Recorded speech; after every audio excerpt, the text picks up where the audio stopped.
siapa Pusponegoro ini?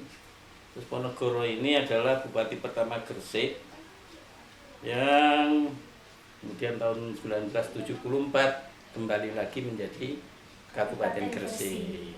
Nah, iya. Penjajah Belanda. Nah, kenapa bisa dicurigai? Iya.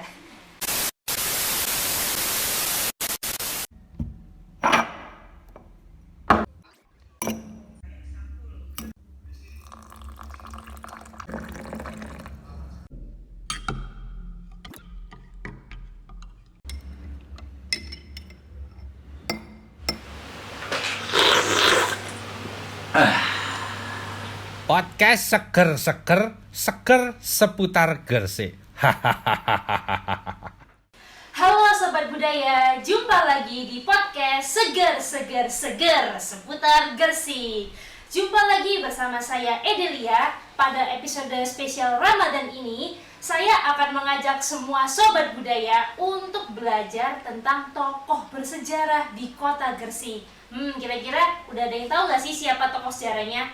Tapi kalau lebih baik kita belajar langsung dari tokoh yang berpengaruh di kota Gresik, yaitu Bapak Kris Aji. Assalamualaikum warahmatullahi wabarakatuh. Waalaikumsalam warahmatullahi wabarakatuh. Jadi di sini saya akan mengantarkan para sobat budaya untuk belajar tentang tokoh yang akan dibahas, yaitu Pusponegoro, seperti itu. Nah, kira-kira ini sebagai sebelum kita membahas lebih jauh mengulas siapa tokoh Pusponegoro itu sendiri, mungkin Pak Kris berkenan menceritakan kepada kita semua terkait siapa tokoh Pusponegoro ini dan bagaimana beliau bisa berkontribusi besar terhadap eksistensi Gresik selama ini. Ya, silakan Ya. Pak. Jadi masyarakat Gresik saya kira sudah banyak mengenal nama Pusponegoro ya. Pusponegoro ini sekarang diabadikan namanya pada sebuah gedung yang ada di Jalan Jaksa Agung Suprapto dengan nama gedung Wahana Ekspresi Seni dan Olahraga Pusponegoro. WEP Pusponegoro. WEP ya. Ya, WEP. WEP ya.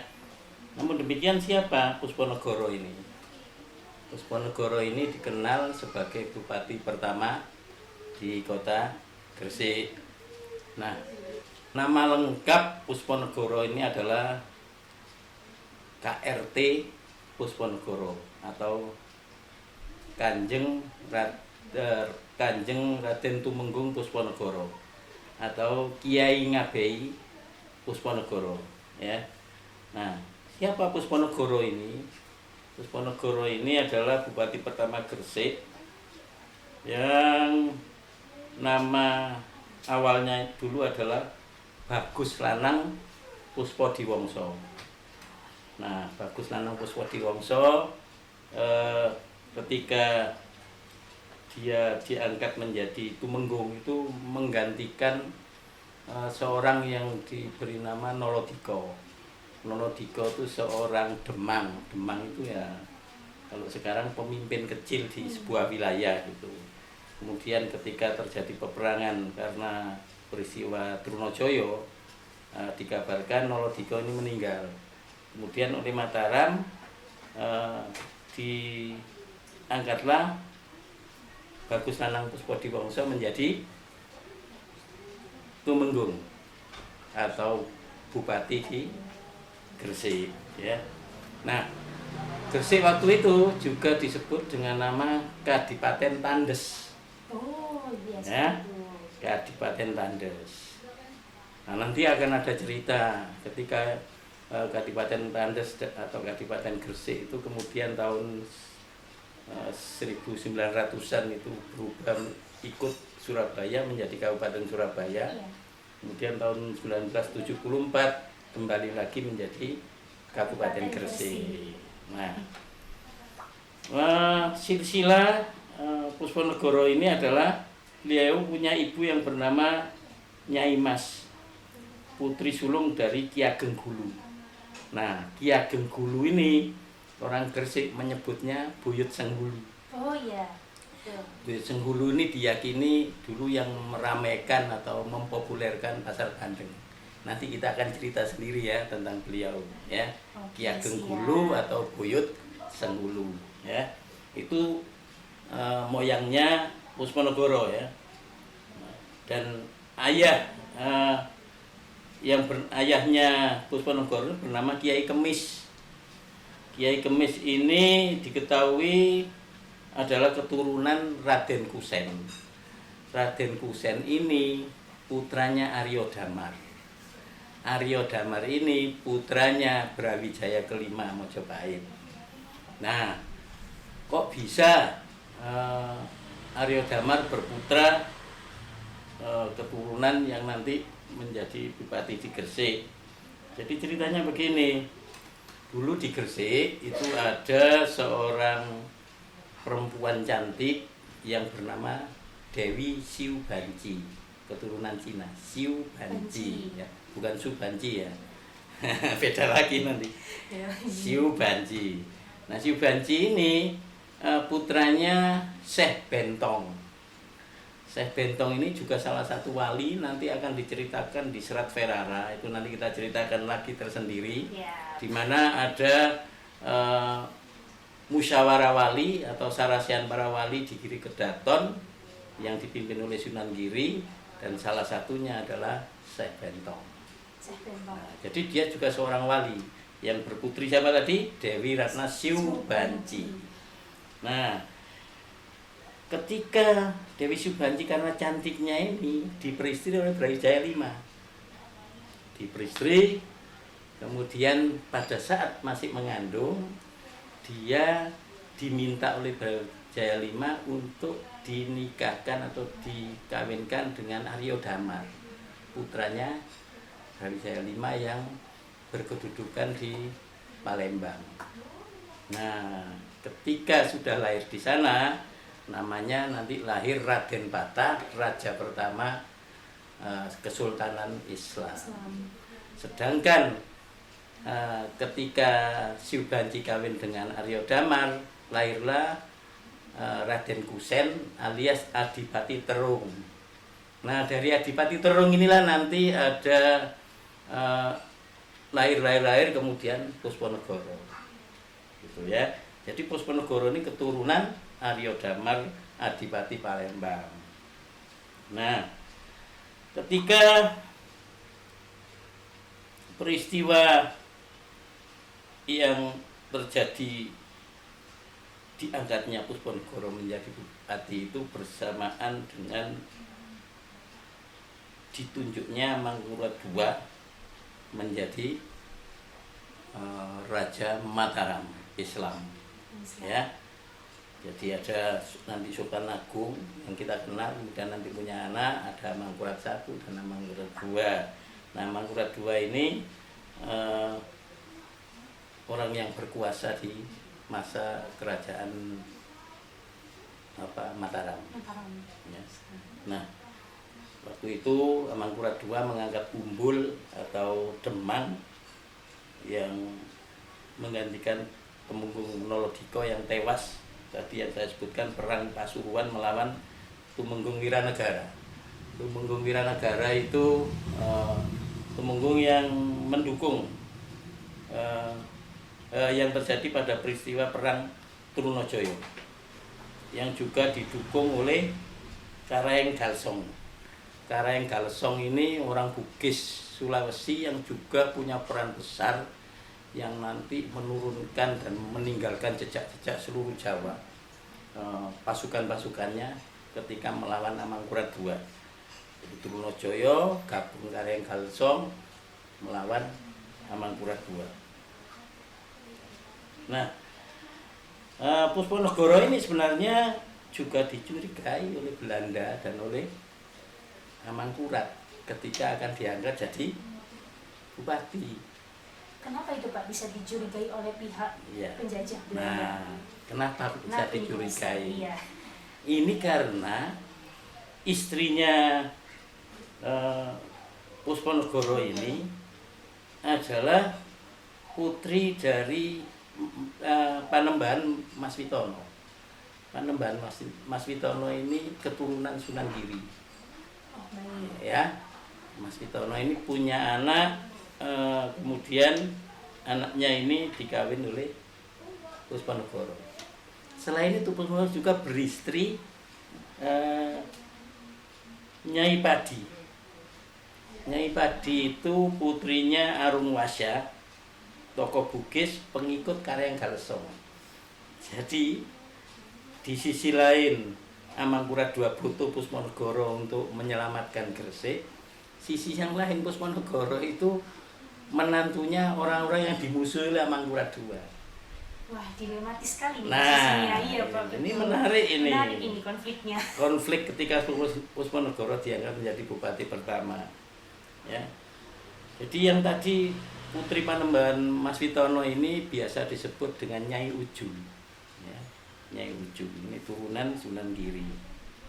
Nah, sedangkan Mas Witono dikabarkan sudah dihukum mati, dihukum pancung oleh Amangkurat II. Itu adalah mertuanya Puspanegara. Inilah yang tadi konflik-konflik ini. Tapi kenapa kok sampai masih saja Puspanegara diangkat menjadi bupati? Kenapa Puspanegara masih dipercaya oleh Amangkurat II menjadi bupati? Karena waktu itu Puspanegara dianggap sebagai tokoh yang bisa bersaing pada saat itu dengan musuhnya Amangkurat II, yaitu dinasti Giri Kedaton. Kekuatan Puspanegara ini diakui bisa menyaingi atau bisa bersanding atau apalah ya, yang paling tidak Gresik yang dulu itu sesungguhnya ikut dinasti Giri Kedaton kemudian dipisah tersendiri dan dijadikan sebuah daerah baru dan diangkatnya Puspanegara menjadi Bupati Gresik. Ini awal-awal Puspanegara dianggap menjadi Bupati Gresik. Iya. Nah, sekarang apa saja sih peninggalan-peninggalan Puspanegara yang punya bisa kita banggakan sebagai orang Gresik? Ya. Itu apa saja itu Pak? Ya. Biar semua sobat bisa tahu. Dulu itu yang namanya bupati itu mesti orang sekolahnya tidak seperti sekarang. Biasanya sekolahnya ya sama di pondok pesantren. Iya, nyantri. Ya, nyantri. Iya. Karena itu di samping seorang bupati dia juga sesungguhnya seorang ulama. Karena itu turunan Puspanegara itu selain dia menjadi bupati, kadang-kala dia juga jadi imam dan khotib di masjid. Nah, Masjid Agung Gresik atau Masjid Jami itu salah satunya yang membesarkan, yang mengembangkan itu adalah Puspanegara dan keturunannya. Hingga saat ini berarti. Hingga ya, saat Pak? ini, Iya. termasuk ada beduk di situ. Beduk kuno itu juga dipercaya dibuat pada zaman Puspanegara. Yang kedua, Puspanegara ini juga dulu Gresik punya perusahaan meriam. Jangan sangka loh ya, jangan disangka zaman Mojopahit itu terus kalau orang perang hanya bawa pedang, bawa bedil, bawa keris. Enggak. Sebelum Portugis itu hebat bisa bikin meriam, itu zaman Mojopahit sudah bikin meriam. Namanya cebang, ada yang lebih gede. Ya. Bahkan kalau kita menemukan sumur-sumur kuno, sumur-sumur yang dalam kuno, dipercaya peninggalan wali dan sebagainya, itu ternyata dulunya itu adalah tempat mencetak meriam. Ada yang dalamnya 3 meter, 4 meter. Jadi nyetaknya meriam itu di dalam tanah. Nah, ketika meriam sudah jadi diambil, ini jadi sumur yang dimanfaatkan oleh masyarakat.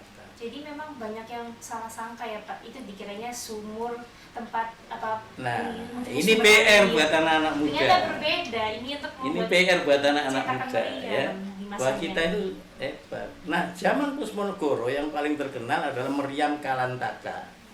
Seperti apa itu Pak wujudnya? Meriam Kalantaka itu panjangnya sampai 3 meter ya. Benar-benar.